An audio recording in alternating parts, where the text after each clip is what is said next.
கடம்பா உன் வீரம் சூடி கொட்டு மூரசு கொட்ட வாரும் ஐயா. ஆறு படகில கோடி பேருல ஆறு உகனவோ வீரம்.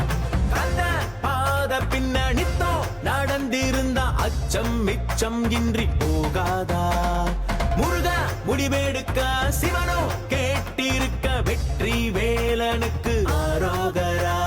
கந்தாணி தேரேறி கடம்பாவும் வீரம் சூடி கொட்டு ஊரசு கொட்ட வாரும் ஐயா.